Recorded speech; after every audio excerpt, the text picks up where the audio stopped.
Ladies and gentlemen, welcome to the 30th episode of the Yellow Card Podcast. It is number 30. Unbelievable to think that we've accomplished such a high milestone. Thank you all for following us. Thank you all for listening to us every week, for dealing with us on camera as well, and for putting up with our Twitch streams.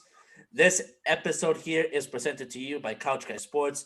If you haven't checked out couchguysports.com, I recommend that you do so. There's daily content coming out. There is all sorts of things coming out as well. And also check out the Couch Guy Sports Shop website where you can get cool hats like this one that I'm wearing, and you can get all sorts of gears. So it is episode 30. With you as always, your host, Diego Galvis, your hosts as well, Andrew Fasciano, Chris Jones. Fellas, how we doing? Episode 30. We're hanging. 2 thumbs up. We're hanging. We are hanging. All right. So we're deciding to switch things up a little bit here. It is episode 30.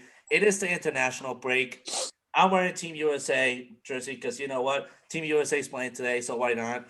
But there's a lot that we could talk about, but we got to do something different today. So the fellas and myself decided to do a little fun kind of composure around, mainly suggested by the one and only Chris Jones, and we all threw our ideas as well in there. Where we're going to be talking about your 2010s starting 11, your best 3 Champions League finals, and also Andrew's going to hit us out of the woodwork with some questions, the what if or would you rather kind of questions. So we're going to get started with that. I think that is the one topic that I want to talk about, the would you rather questions, and then we'll figure our way through this episode. So, Andrew, kick us off. Let's get started. I can't wait for these questions. I've never been more blindsided than this. So I want you to expose me. Yeah. So if you are listening to this podcast and also use Reddit, you're probably familiar with r/soccer, which is like the main soccer community on Reddit. And every so often on there's a thread that gets posted where people just come up with would you rather questions that are related to the game of soccer. So I just went through the past couple of threads and picked out 5 questions that I thought were really interesting and that I wanted to hear your guys' thoughts on and also give my own thoughts on. So we'll just go through the 5 questions one by one. We'll each give our answer and whatever we think about it, and then move on to the next one, I think, if that sounds good to you guys. Works for me. Hit me, baby. All right. So starting off with the first one, we're going to focus on a Champions League or the World Cup, like big tournament play with this one. Would you rather lose 8-2 in the semifinals, so you get embarrassed in the semifinals, or just get eliminated in the group stage and have the Band-Aid ripped off then and save you the further embarrassment down the line? So I'll start with Mr. Jones on this one. I think I'd rather get knocked out of the group stage, honestly, because we've seen teams lose that bad and they haven't really come back from it before. So if I get out in the group stage, it's, it happens. Like, it happens to the best of us. So take it off the chin, get ready for 4 years. But if you lose 8-2, that's 4 straight years of knowing that you guys got blown out that bad. I think I'd take the group stage. It's a good answer. Diego? I love that we're already starting with throwing shade at Barcelona. And with Bayern Munich just blowing their whiskers off of their faces, especially Lionel Messi's face. I personally would much rather get kicked out of the group stage. As Chris alluded, 8-2, that's 4 years, maybe even more, of having to remember that you had, in the case that I just provided before, the Barcelona versus Bayern Munich, you have arguably the best soccer player in the world, Lionel Messi, and one of probably the most expensive lineups in the soccer world as well in Barcelona, and you still managed to lose 8-2 to Bayern Munich. Shame on you. It's more of a shame on you moment. So for me personally, if it was Champions League, if it was World Cup final, just kick me out of the group stage. I don't want to embarrass myself or my country that way either. Yeah, I think for me, it sort of depends whether you're an underdog team or a team that should be contending for the victory. I think if you're the underdog, I would be okay with making it to the semifinals and getting routed there because you're kind of already playing with house money at that point. Like no one would expect you to be there anyways. But if, like you guys said, if you're a big team who's expected to try and win the tournament, there's no coming back from an 8-2 loss. So Yeah. I would go with group stages in that case as well, as you both said.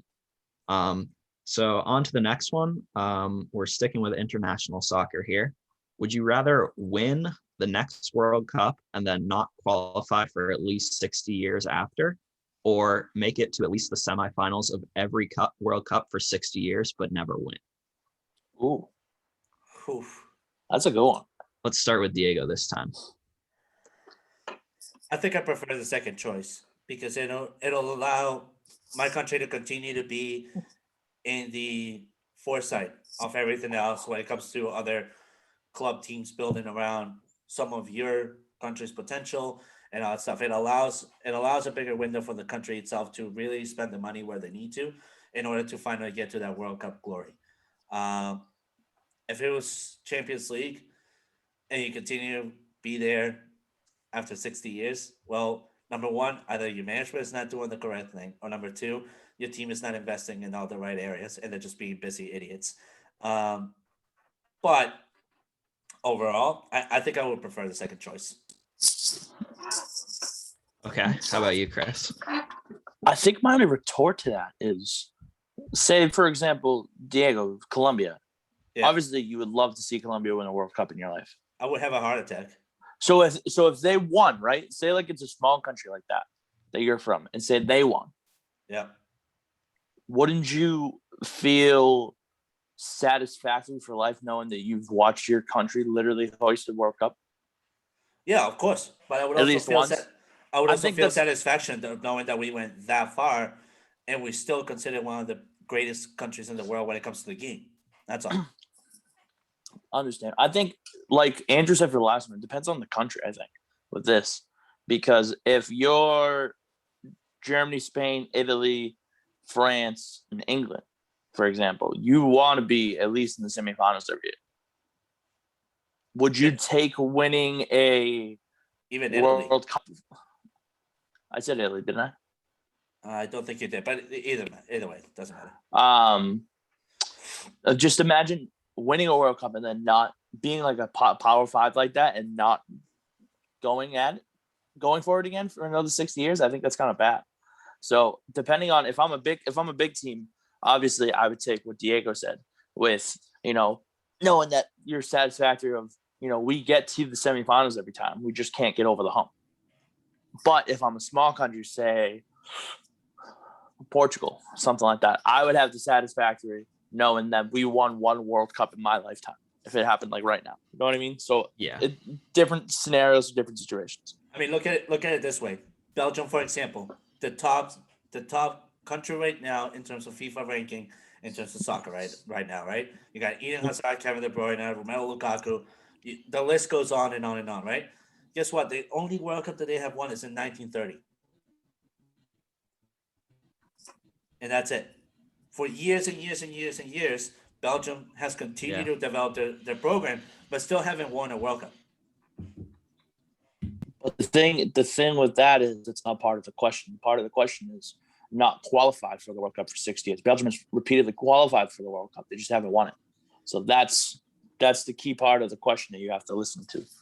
My opinion. Yeah, the way I see it, I think that making it to the semifinals every year would be better for the federation as a whole and player development and things like that. But from my personal point of view as a fan, I would, if I saw one World Cup win by the USMNT, I would be fine. Like, I wouldn't care what happens for the next 60 years. So I would go with that. That would just be like one incredible moment, which I think would be worth the following years of not making the tournament. Who knows? We might be getting it soon. The way the You US never know. The US team looks, who knows? You never know. Yeah.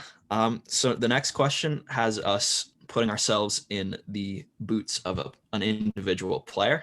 And this one is kind of a bad one. Both the options are bad. So we're deciding which one we would like to do more out of the two bad options. So the first one is giving a penalty away and getting sent off in a World Cup final and going on to lose. The second option is missing a Panenka penalty in a World Cup final shootout and then going on to lose. So we did Diego first last time, so let's go Chris first this time. So it was missing a penalty kick and then getting a red card sent off and having the penalty and end up losing because of it. Yeah. Ooh, both kind of suck. Yeah. Can I take C? Fun. Can I take C for none of the above? I think honestly, I don't think I'd be able to live with myself if I missed a kick like that. So I think I'd have to take the penalty because what would happen? I feel like if you get the red card and draw the penalty, it was just a bad play. But yeah, your mental and psychiatric in your head, if you miss a goal on a penalty shot on that big a stage and it cost you guys to win, I don't think you can come back from that mentally. So personally, I would take the penalty. All right, Diego. I was not ready for any of these questions. I thought it was going to be who would you rather have on your team, Neymar or Kylian Mbappe? Like I was ready for that. I wasn't ready for that. We're getting philosophical on this one. This is wild. All right, so repeat the question one more time because I'm struggling to follow through. Okay. So Diego, it's more so: would you rather in the World Cup final get called for a penalty, get sent off, and you lose? So they get you give up the penalty shot, basically. Or would you like to be the one taking the penalty shot, miss it, and that's the reason why you guys lose? Yeah, so you're losing the World Cup final either way. It's just a question of whether you want to concede the penalty or try a Panenka penalty in a shootout and miss it and cost your team the game that way. So quite frankly here, I would personally pull a Luis Suarez in the World Cup. know that I gave it all and fought for it and did my best to get my country to win. Doesn't matter if I got sent off for fighting to try to win the game. I'm with you on that, dude. But like for me personally, to miss a penalty, knowing that it is just right there, you gotta pick a side. Yeah. Hope for the best to fool the goalie. And Yeah. you didn't do that? Like, dude, come on. You shouldn't even have been on the top 11 to begin with. It just can you imagine your emotional and mental stability if you miss that penalty? Not only that, but imagine what your country would do. I mean, as it is, it happened to Andres Escobar in Colombia. He caused a penalty and got killed the next day when he came back to Colombia. Yeah. Yeah, no, I agree with you guys. I think I would rather make a physical mistake or mistime a tackle and get a red card rather than having the time to think about it, step up, take a penalty, and decide I'm going to chip this down the middle and get it saved because you just look like one could be excused as a physical mistake. The other one, you're actively choosing to do something that is foolish. You go up with the mindset saying I'm going to hit top right and you literally hit in the stands. Right. Yeah. So yeah, I agree with you guys. I'd rather give away the penalty. Now we're into the final two questions. In my opinion, I think these are the two most interesting. So we'll see whether or not you guys agree. But the first of the final two is essentially, would you rather have the career of Thomas Muller or Lionel Messi? And just to give a little bit more context, basically with Thomas Muller, you're winning everything at the club level and international level. You're considered one of the best players in your position, but you don't really have to prove it game in and game out because you're on a super stacked team. You're playing for the team that you grew up supporting and winning everything with them. And you're a cult hero by those fans that you yourself were once a part of. With Messi, one of the all-time greats, you're worshipped by fans around the world, but you haven't really won anything with your international team. And you're winning everything with the club team that's in a foreign country from where you grew up, and you don't necessarily have that local connection with it. I think we went Chris first last time, so let's go Diego first this time. It's simple for me. I'd rather have the career Thomas Muller. I'd rather be known as the factor that I'm a go-getter. I fight, do everything I need to do, right, and not have such a high stage on me. Rather than have such a high stage on me, I deliver, but only deliver on club level, where I require additional tools to make things happen. Thomas Muller in Germany themselves, I mean, yeah, that Germany team was absolutely stacked back then. But even 2014, even current day, even if they're not fully stacked, Thomas Miller is going to be out there to fight and deliver the best performance he can. And the Germans actually trust him to do that. So when it comes to Lionel Messi in Argentina, I mean, in Argentina, people have requested for him to retire from the national team because every time that he represents, he doesn't deliver as he should. So for me personally, it's Thomas Miller. All right. How about you, Chris? I don't know. I kind of got an ego, and being labeled as one of the top players in the world of all time, just you an ego? I wouldn't have seen that happen. I know, right? I don't know. I'm kind of leaning towards Messi here. I mean, I understand Thomas Miller is the one literally practically almost about everything.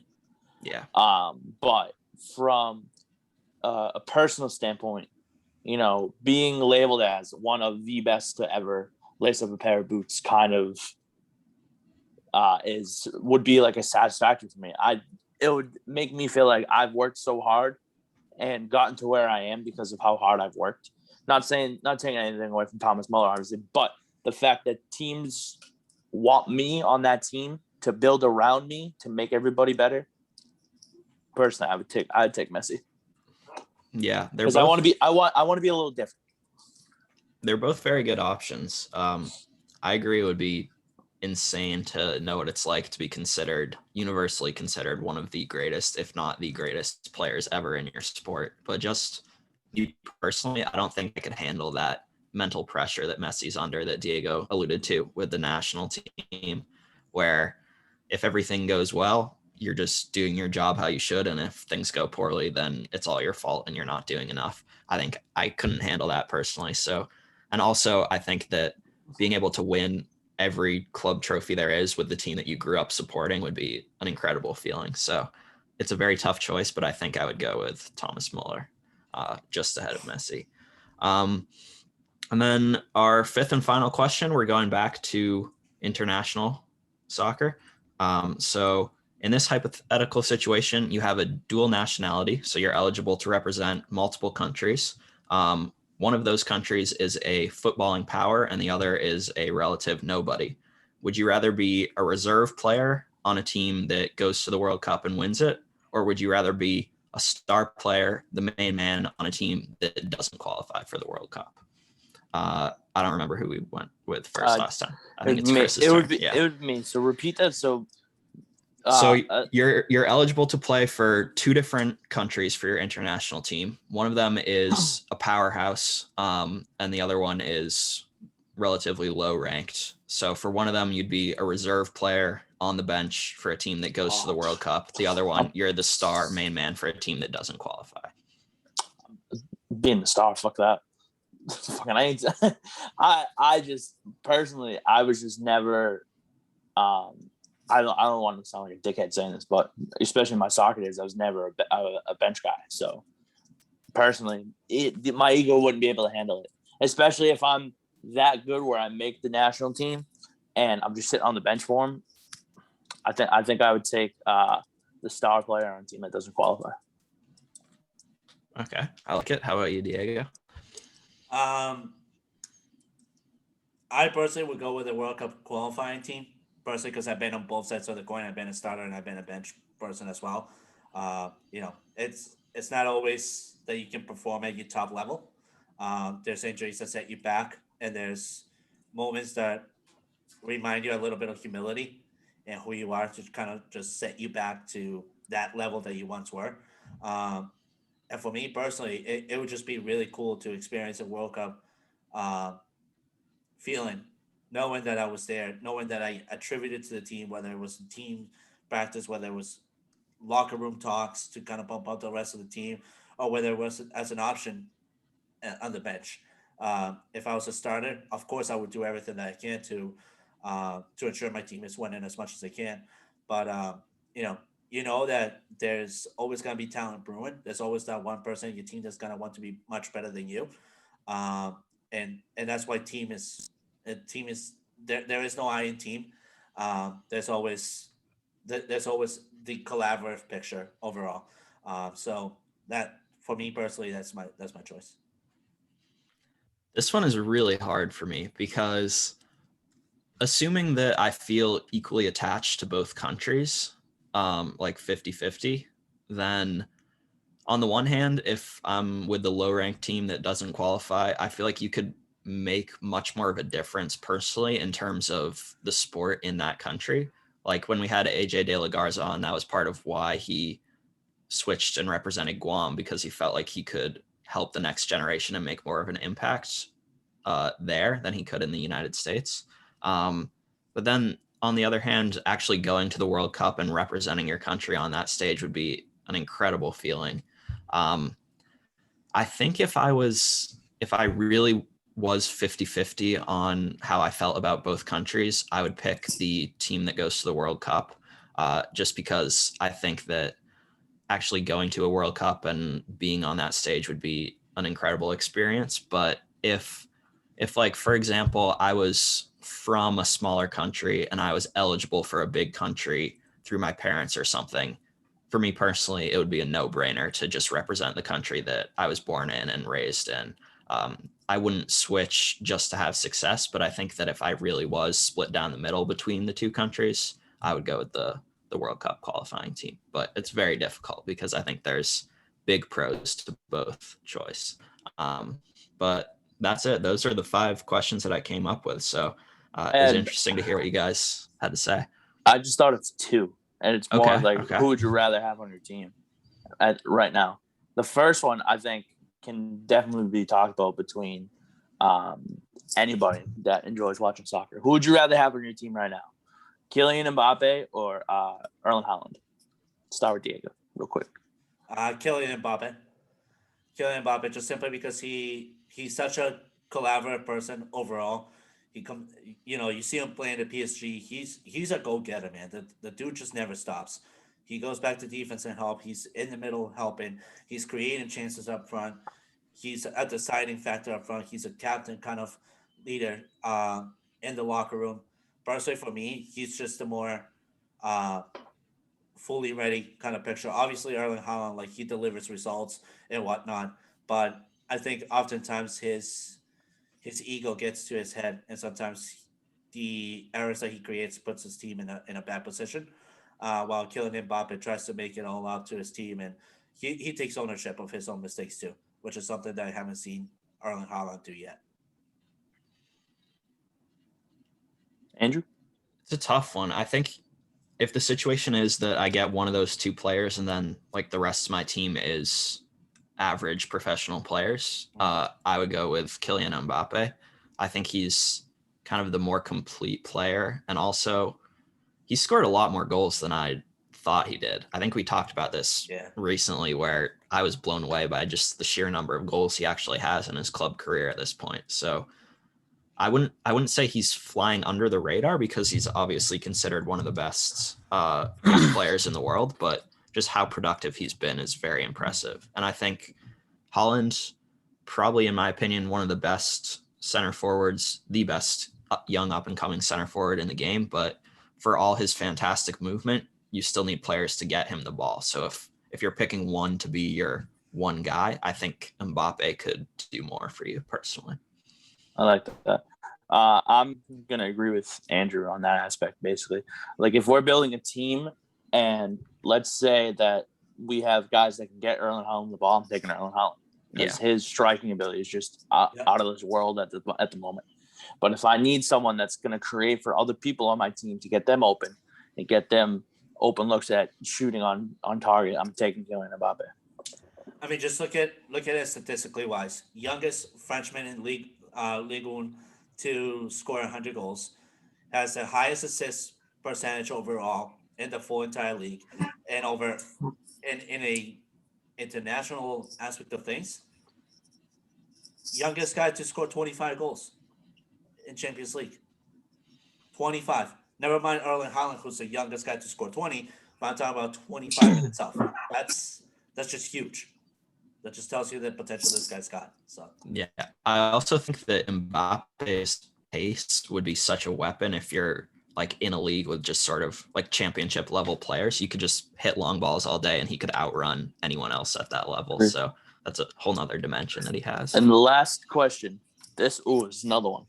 Oh, boy. Who has had more help in their career? Cristiano Ronaldo or Lionel Messi? Oh, jeez. More help? Yes.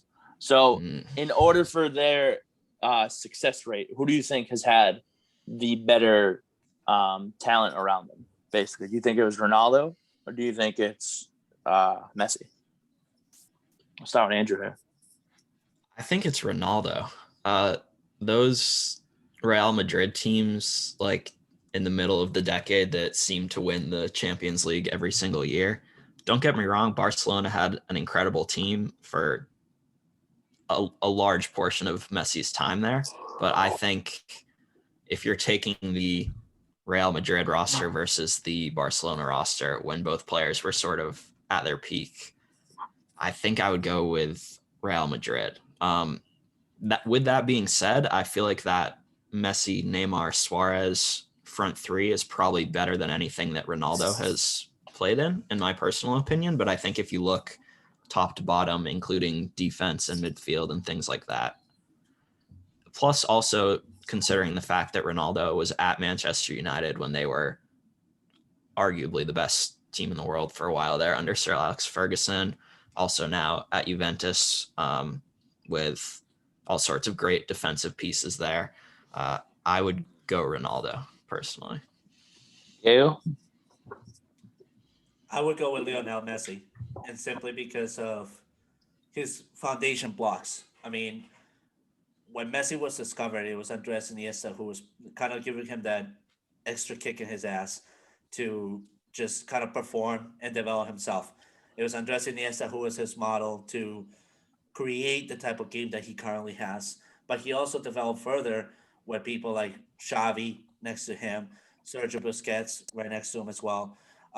He had pieces next to him that kind of helped him develop a game mindset that was yet to be seen at Barcelona with the speed that he has. Secondary to that, I mean, you just mentioned it previously that front three lineup of Neymar, Suarez, and Messi. I mean, that's as lethal as anything else. You can put up Lewandowski, Haaland, and Mbappe versus Neymar, Messi, Suarez, and who knows who will perform better at this point? Really, like who knows who will perform better? Um, I think defensively wise, Barcelona has had a better defense than Real Madrid. There is no way that you can compare a Carlos Puyol to a Rafael Varane, or that you can compare. Um, I mean, I don't know. For me personally, it's Lionel Messi. I think also until I see Lionel Messi divert to another league other than the Spanish one, uh, kind of like how Ronaldo has done right now. Um, I gotta say that Lionel Messi has had the most help to get to where he's at than Cristiano Ronaldo, because Cristiano Ronaldo has proved that he can do it in the English league, he can do it in the Spanish league, he did it in the Portuguese league when he was just starting. He's doing it right now in the Italian league.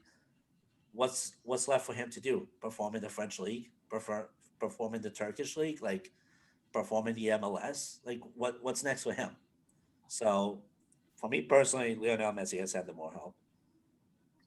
So the only thing that I'll say is if I'm basing it off of these five players for each. So you have Ronaldo played with Karim Benzema, Wayne Rooney, Ryan Giggs, Luka Modric, and Xabi Alonso. Yep. And then you have Messi, who played with Luis Suarez, Iniesta, Busquets, Neymar, and Dani Alves, right there. I mean, just and even five, and even Pedro. You can even bring in Pedro in that too. You know what I mean? So I just think overall, don't get me wrong, Ronaldo's played with some world class teammates, but people forget. Do you know who also played at Barcelona for 80 games with Lionel Messi? Zlatan Ibrahimovic. No, Ronaldinho. Ronaldinho too, yeah. People forget that he played with Ronaldinho too. So who would you prefer, Andrew? Ronaldinho or Wayne Rooney? Oh. That's overall, a tough one. Overall as a player. That's an easy answer for me. I mean, Ronaldinho at his very highest peak, I think, was better than Wayne Rooney. No question. So I'll say Lionel Messi has had the most help over Cristiano Ronaldo. Especially look at the team now. They have Antoine Griezmann. They have fucking Ansu Fati. That's supposed to be their next big thing. They have Dembele. Frankie De Jong. They have Dembele. just Dembele. They have so much talent there already. And you look at Juventus right now. Besides Paulo Dybala, who else? And You got Alvaro Morata, but Alvaro Morata has been average. well, I was gonna say in a more established name out there that's not besides Paulo Dybala that plays up front with him either in the midfield or thinking he's playing with all these young players Federico Chiesa. He's playing with Bernardeschi. He's playing with he's playing with all these guys that are. Yeah. So I would say that the only additional help, kind of in a national scoop of things, is maybe Juan Cuadrado. But Juan Cuadrado has been a versatile player for Juventus for many years. Even before in Fiorentina and other teams, he was just always that versatile player. So those are my two questions. So that's fair. Let's why don't we move on? All right. Why don't we do the best 11s in the 2010s? This is gonna be exciting. We're gonna do a poll on Twitter, by the way, and we're gonna see which of the fans think that us has the best. I can't fucking speak English. Which team you guys think is the best out of myself, Diego, and Andrew? Oh my fucking god! I can't believe my tongue. Faciano, we're gonna start with you. All right. Give me your form. Actually, let's do this. Everybody give their formations first, and we'll go from there. Okay, I'm playing a 4-3-3. Diego? I'm playing a 4-4-2. I am the same as Andrew. I'm going 4-3-3. All right. So let's start with Andrew. Right back, Andrew. Okay. I just gotta go open the door. I'll be right back. Okay. All right. So Andrew, we'll start with you. We'll do position by position. Okay. We'll do it differently. So why don't you give me your best goaltender of the 2010s? My best goaltender of the 2010s is Manuel Neuer. I think he obviously has a million different trophies to his name as a part of the Bayern juggernaut, but also I think kind of his contribution to the whole sweeper keeper movement was very significant. He was kind of the guy at the top level that pioneered that. And I think he's been the most clutch. Like if you're taking a goalkeeper for one final from the 2010s, I think you have to go Neuer based on how he performed in finals that he played in. So Diego, we're just going to go position by position here. So I thought we were just going to give our full formation. Well, once we gave the formation, it was good. But what we're going to do is rather than have everybody talk for 5 minutes at a time, we'll space it out. So Andrew's goaltender is Manuel Neuer. Mine is also Manuel Neuer. I literally have sat here all week debating between Manuel Neuer, Gianluigi Buffon, and David De Gea of the 2010s. Those three absolutely were unbelievable in the 2010s. It was so hard to pick between them. But like Andrew said, Manuel Neuer in the championship final, you need a goalie to shut it down. No one does it better than Manuel Neuer, especially in the 2010s. Ilker Casillas deserves an honorable mention too. Agreed. He was very solid, but yeah, I agree with you. Diego, give us your best goaltender of the 2010s. I personally went with Gianluigi Buffon simply because he is, obviously you look at the sweeper kind of goalie that Manuel Neuer is, and his abilities to do many things with his body, right? But then you look at the more composed leader in the back of your lineup, that's Gianluigi Buffon. And when you're looking to perform at high levels, when you're looking to compete in Champions League, when you're looking to compete in many other tournaments around the league, you need that special leader that's going to set the pace for your team. And for me, that's just Gianluigi Buffon. The confidence that he oozes just immediately wherever he goes. Not to say that Manuel Neuer doesn't ooze confidence, but for me personally, Gianluigi Buffon has seen it all. He has been very experienced, and that's the kind of guy that I would want to have in the back of the net for me. So we all have 4 in the back, so we'll start with that. Let's do left back. Let's start left back. We'll start with Diego here. Diego, who is your best left back of the 2010s? So my best left back of the 2010s is somebody that might take you guys by surprise because he was so undermined. But when you look at him in the full perspective of things and where he was as well, to be the person that he was, you guys will kind of all have a ring to it.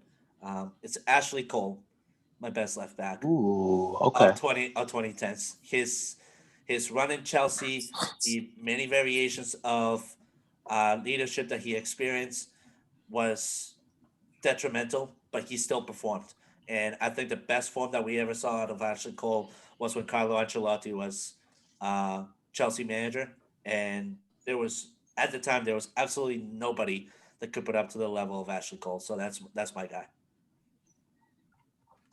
I'll go. I'm just based off of what he's done for the club and his accomplishments in the 2010s. I'm going to go Marcelo.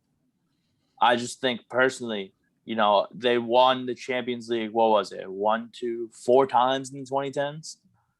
And then he's also a 5-time La Liga champion. I think you have to take that into accountability. And just the way he plays, you can play him at left back, but he can also kind of like Andrew Robertson nowadays, is he plays left back for you, but he can also work his way up the pitch and create. So that's where I like Marcelo right there. So I'm going Marcelo as my left back. I also went with Marcelo, basically for the reasons you said. I think Andrew and I are going to have some similarities. I think we might, yeah. We're 2 for 2 so far. But, I mean, he's as good as a winger on the ball. And then his play style is so perfect for Real Madrid because they usually have the ball and are in possession and trying to break teams down. So I think he's the perfect left back for what they needed. And I think because of that, he's accomplished the most over the past 10 years at the left back position. I wanted to sneak Leighton Baines in there for just my own personal love, but I couldn't justify it over Marcelo. I love it. See, I personally was gonna go with Marcelo, but because he's such an already well-known ticketed name, I want it to be a little different. It's fair. We like it. All right, now we got center backs. We all have 2. I'm going to kick it off here. So, personally for me, my 2 center backs are Sergio Ramos and the 7-time Serie A champion from this past decade, Jorginho Cicciolini. I knew it. Both guys are so good. They're just talented from top to bottom. Sergio Ramos has the La Liga titles, the Champions League titles. Cicciolini was part of a team in Juventus who literally won 7 straight Serie A titles. You gotta give him the credit there. So Ramos and Cicciolini are my 2 center backs. Right. Well, Diego got excited, so we'll let him go. Yeah, he did.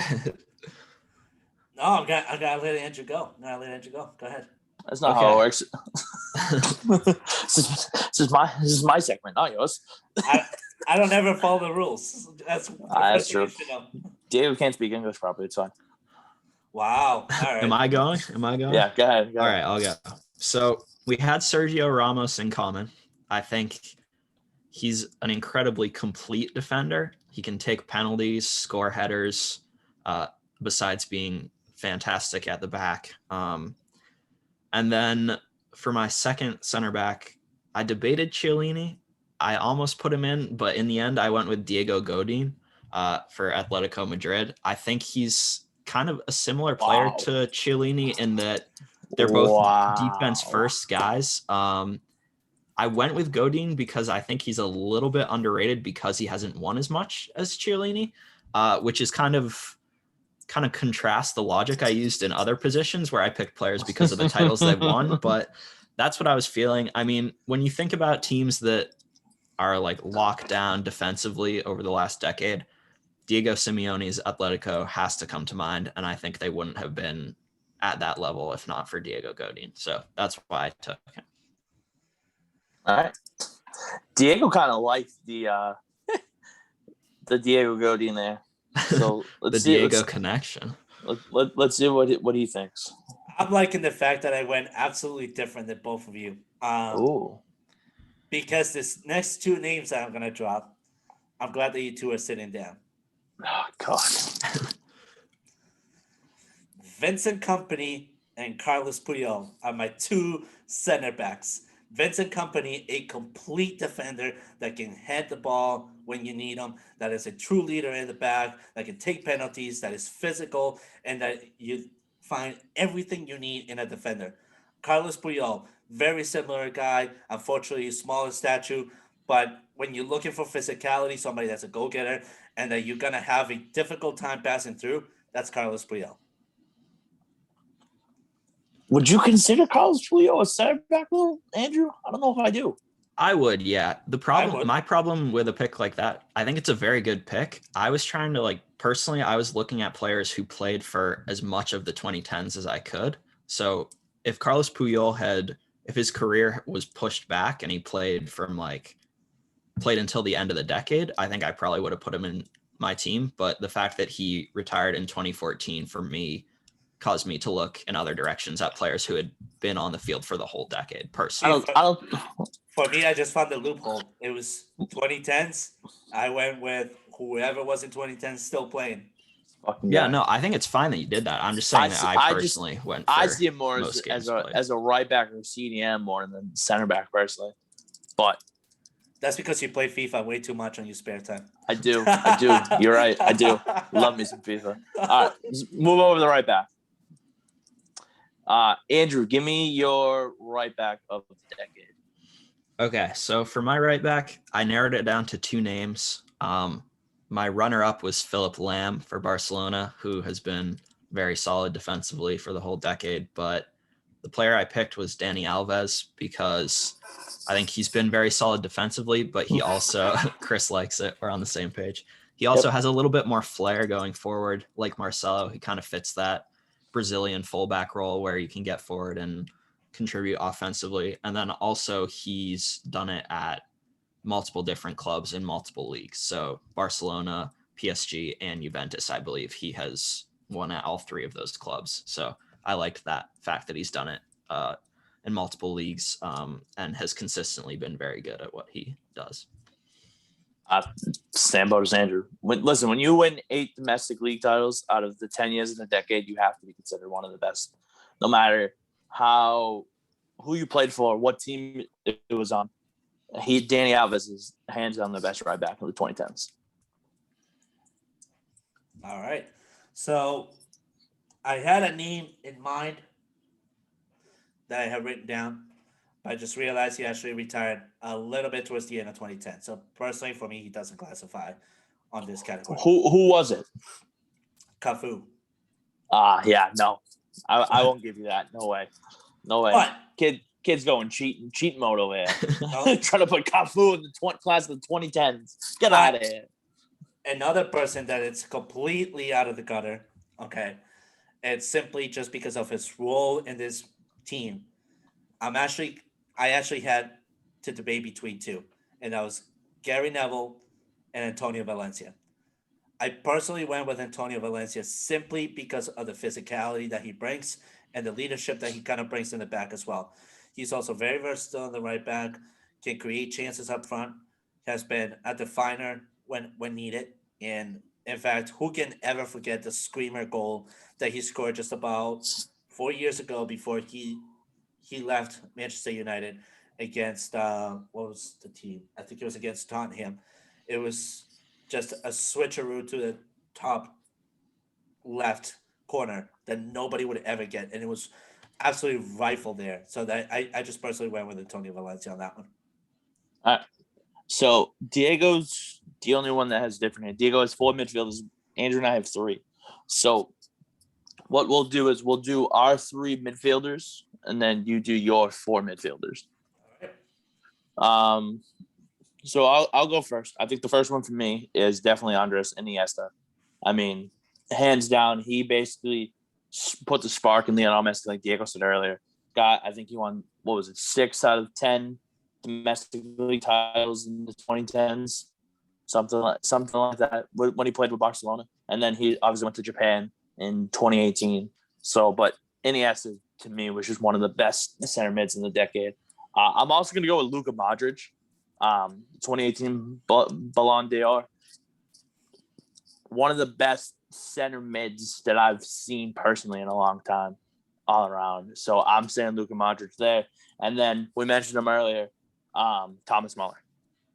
Hands down, what he did domestically, internationally, and at the high European club levels. Those are my three midfielders that I'm rocking with. I like it. So I came up with 6 names for 3 midfield slots. Unfortunately, they can't all fit. So I'll do my honorable mentions first. I had Thomas Muller as one of those. And then I also very much considered a Manchester City duo of David Silva and Yaya Toure. Unfortunately, I had to leave those 3 players out, but they were very close to making it into my team. So for my defensive mid out of the 3, I've gone for Sergio Busquets.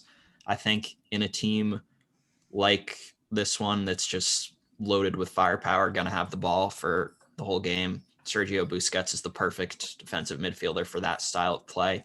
He's incredibly composed and collected on the ball and can get you out of tight spaces like probably no other midfielder I've seen personally.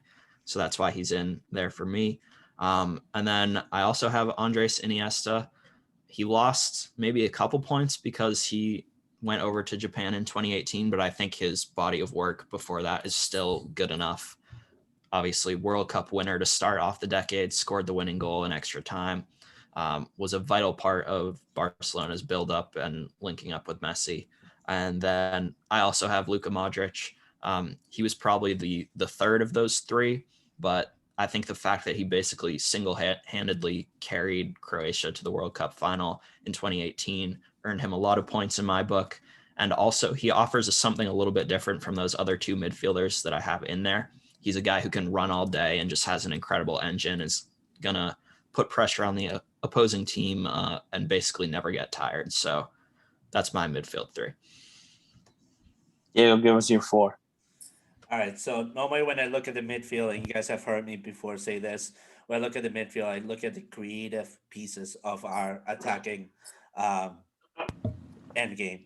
And honestly, when I looked at midfielders, I was stuck between about 8 to 9 names. Honorable mentions will go out to Frank Lampard, Steve Gerrard, James Rodriguez, and Of course. and Thomas. Can't And forget about Thomas. James Rodriguez. Well, when you look at 2010, who can forget that screamer of a goal that he scored against Uruguay in the World Cup? Who can forget his performance at Real Madrid when he first arrived? And who can forget how he was at Bayern Munich when he first arrived as well? Let's talk about body of work. And when you look at it right now, James Rodriguez is probably going to be one of the people that will probably not be forgotten in Everton right now because he's just that creative. But my 4 that I went with are Arjen Robben in the left, simply because he is streaky fast. He can play that striker position as well. He creates very good chances. His role when he played for the Netherlands, he was just phenomenal. Him and Wesley Steiner were just a sight to see, honestly. Personally, for me, his speed is just unforgiving. And when I'm looking for a lethal attack, that's the person I want to go with. I went in the back too with Luka Modric and Iniesta as well. Those 2 are just incredibly creative, very reliable, very good at what they do. Geniuses to create opportunities in the midfield. And they both have their own specialty of game. And that's what I look for in the middle. And then on my right, I couldn't pass on Cristiano Ronaldo. He is just so good, very good at playing anywhere in the midfield, streaky fast as well.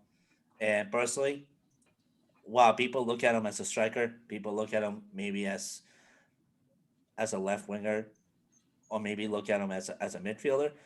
Like I said before, he's just so good in the midfield in itself that he can create chances wherever he's playing. So that's why I went with Cristiano Ronaldo. Not where I would have thought Cristiano Ronaldo would be, but That's why you gotta. Move on. This is why we created our best 11, right? Oh, and yeah, I did.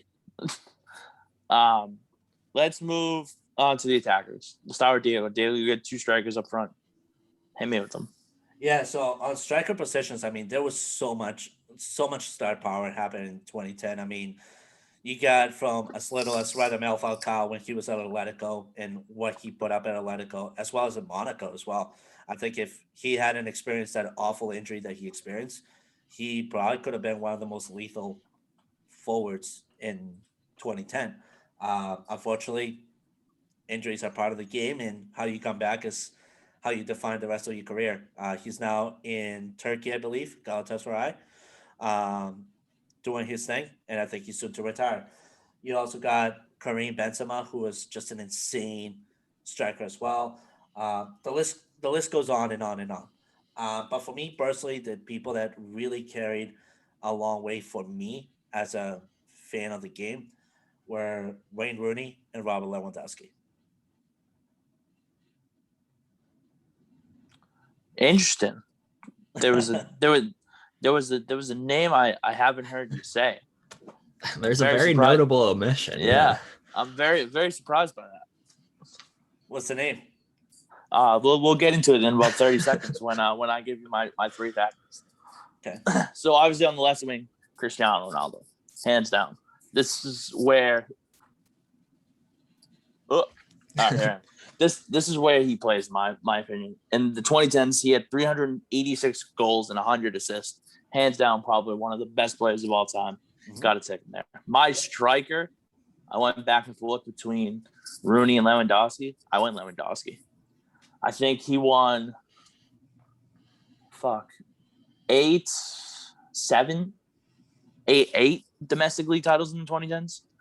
And literally was on a team that finished no less than second. And also just 271 goals and 52 assists in the 2010s. He's just a machine. And who can forget when Pep Guardiola was coaching him and he comes in 20 minutes before a game ends and scores 5 goals within those 20 minutes. Also in the 2010s, Robert Lewandowski scored no less than 17 goals in the season, which is outrageous. Mm-hmm. And obviously, right wing, Diego just kindly forgot about this player, Lionel Messi. Okay. 390 goals, 155 assists. They went on a run where they were winning every single La Liga title. Them and Real Madrid. It was either them or Real Madrid every year. Real Madrid had the success on the Champions League stage. Barcelona had the success in the domestic league. Stage, yeah. But Messi, hands down, one of the top 3 players of all time. Got to have him in there. So those are my 3 attackers. So big surprise, we have the same front 3, Chris and I. Ronaldo on the left. Formation, man. Yeah. Ronaldo on the left, Lewandowski. I went back and forth between Lewandowski and Luis Suarez. Ultimately, I went with Lewandowski just because he wins the domestic league every year. You could, like Chris said, you can always count on him to get at least double digits goals in a season. He's been consistent and just incredibly reliable. Okay. And then on the right wing, Lionel Messi. In my personal opinion, he's the best player of his generation, and most of his domination has come in the 2010s. So I think you got to have him in there, personally.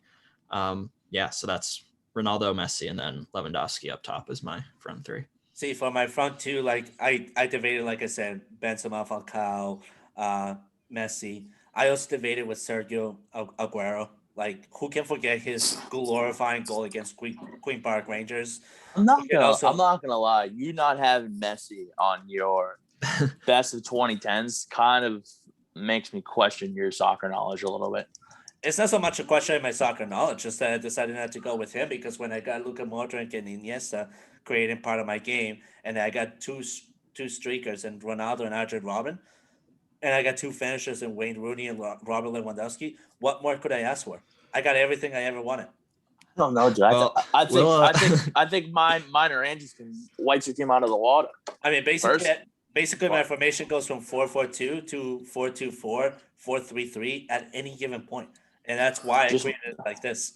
It was more of a cerebral game than anything else. You know what I'll do? I'll put your team together on FIFA, and then I'll have the computers play, and we'll see who wins. But we'll have to poll out on Twitter after the episode goes out. Make sure you guys vote and tell us who you think has the best team. I mean, also for 2010, like you can also put in somebody like Andrea Pirlo. Like Andrea Pirlo was not in anybody's team. Steve Gerrard was not in anybody's team. Frank Lampard was in nobody's team. Just John looking Terry wasn't in anybody's team. Yeah, those guys just retired too early in the decade to be in my team. I was trying to pick players who have been present throughout every single year in the 2010s. And I mean, if we're gonna talk about strikers that were absolutely lethal in 2010, who can forget about the highest scoring World Cup striker in the world, Miroslav Klose? Yeah. Nobody ever put him in. So in terms of soccer knowledge, trust me, you don't need to question it. Well, I mean, if we're going off of everything in general, what did Klose do besides if you look at Klose's stats, right? Because I did that too. Don't you get me wrong. I looked at Klose's stats, and if I was comparing it to Lewandowski, just on the domestic level alone, I don't know if it added to it. You know what I mean? Yeah. Oh yeah. No, He also retired in 2016, where Lewandowski was banging in. That's 4 more seasons of him just banging in goals. Of course. So. No, of course. So, like, if we're talking about like the best players to ever step foot in the World Cup field, obviously you would bring up Miroslav Klose. But we're talking just overall in general. That's where I think the distinction lies between where some people ended up and where some people didn't. Yeah, I think we went about it different ways. Not that one way is better than the other, but I just think Chris and I went for like dexterity or durability, and Diego went for top peak in the 2010s, which is also a valid way of doing it.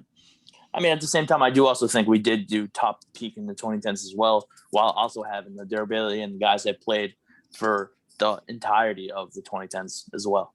I think we're also looking at it right now from a 2021 standpoint, where we're looking at players who are consistently providing efficiencies. And when you look at it that way, then people forgot about Kylian Mbappe. People forgot about Neymar, Angel Di Maria, Kun Aguero. I mean, it's just Raheem Sterling. They didn't play long enough. That's all it is. They didn't play long enough. Yeah. Like, if you're talking what they've done in championship accomplishments, obviously you can bring up the entirety of Manchester City from legit 2017 to 2021. Like, if we did an all EPL team of the 2010s, those guys would be on them. But it's for the entirety of the world, so it makes it a little bit harder. I think that's the only thing. Like, obviously, you know, we enjoy doing this. This might be more stuff that we do. You know what I mean?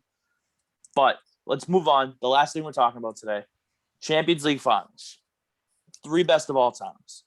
This was Diego's topic. We're going to go around going from 3 to 1. We'll start with whoever Diego wants to start with. Because it's his topic. We'll start with Andrew. So, Andrew, give me your number 3 best of all time. Okay, so I did actually the 3 best of the 2010s. I thought that's what it was. So I didn't do 3 best of all time, but I'm still just going to rock with what I have. Yeah.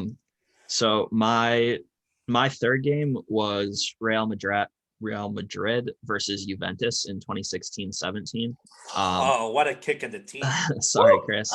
But you had a Cristiano Ronaldo goal in that game. I felt like that was important to have in one of my choices. And then also this game earned a lot of points because of Mario Mandzukic's equalizing goal to tie the game at 1-1.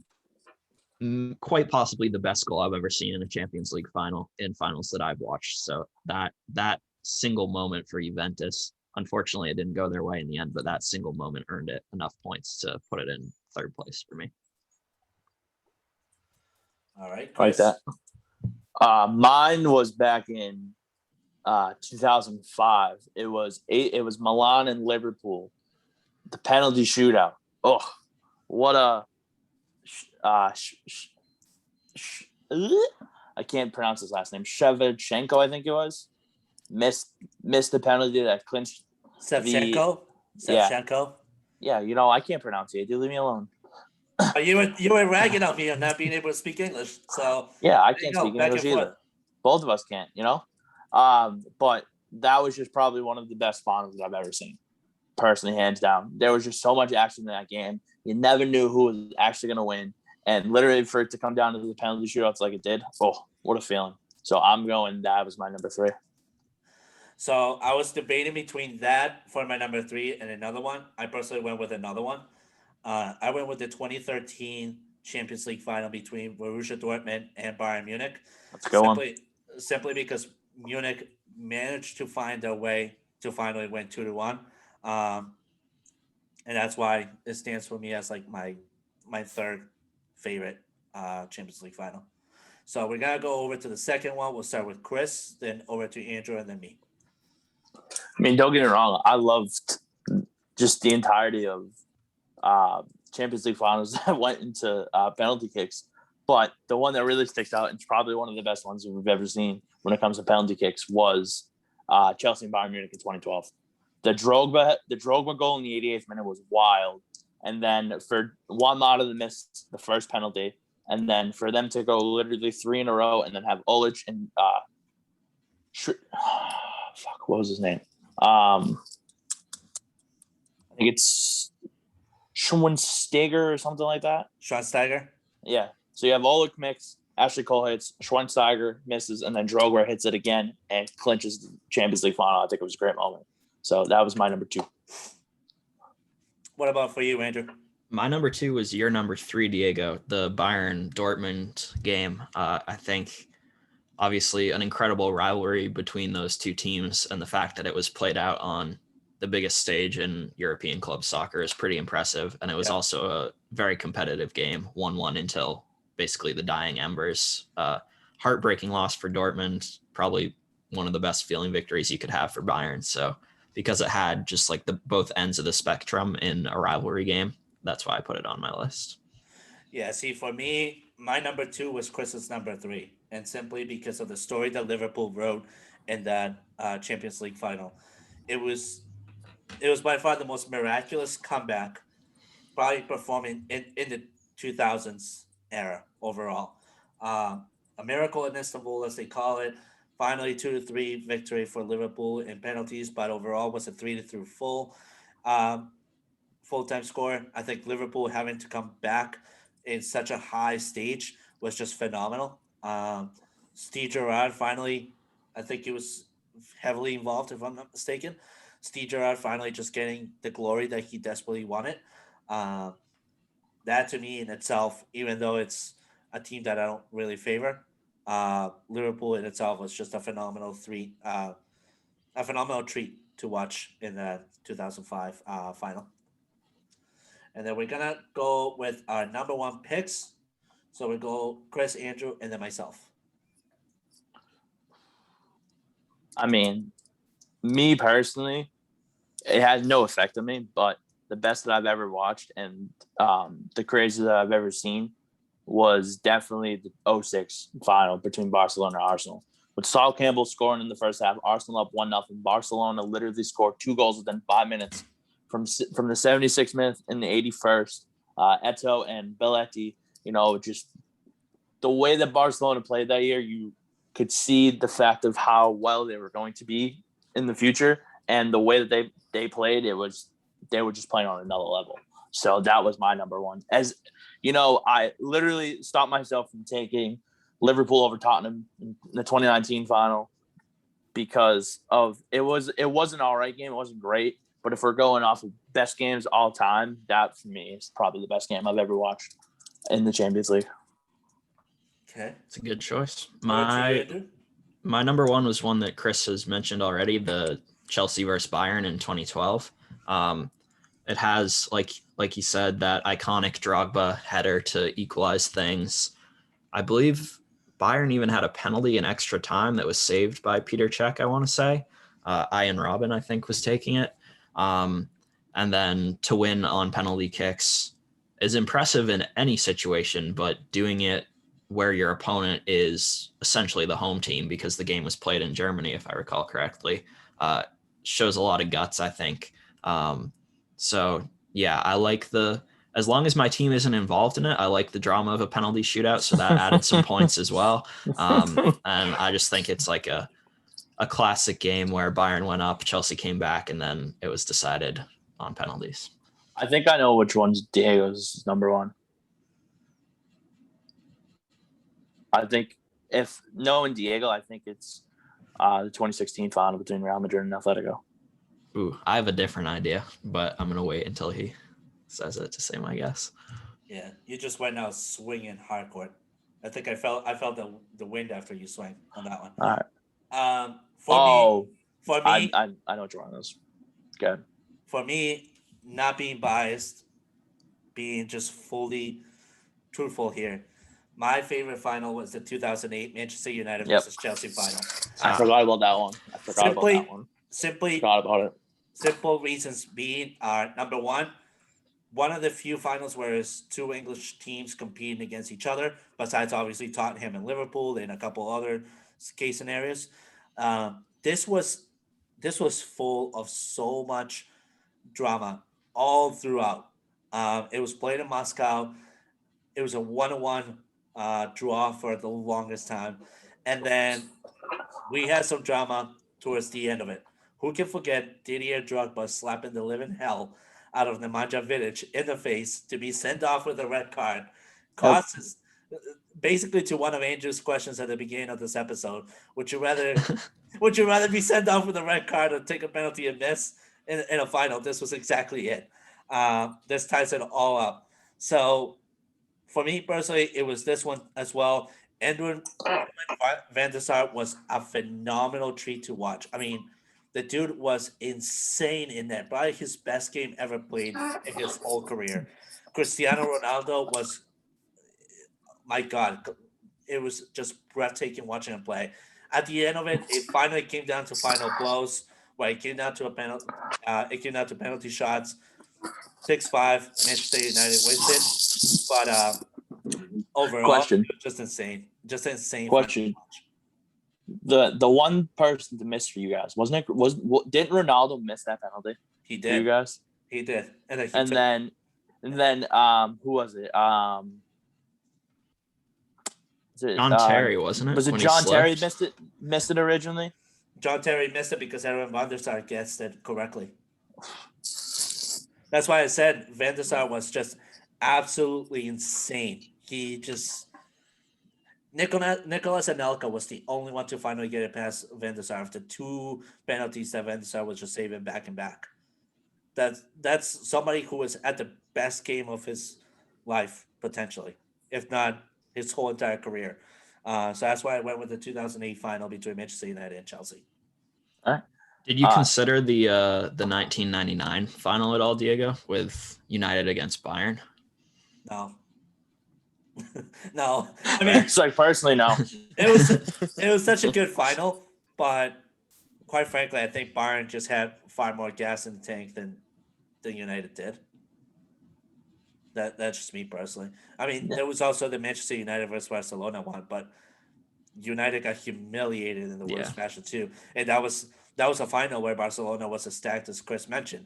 They had Ronaldinho, Ibrahimovic, Messi, Iniesta, Deco, Xavi. I mean, the list went on and on and on. It was impossible to come and beat Barcelona that team at the House of Yeah. But any final thoughts? I hate both of you for your lineups because I went more down the middle of 2010 between 2010 and 2015 rather than 2015 and after. But it is what it is. I mean, I don't know. We'll let the Twitter world decide. Yeah.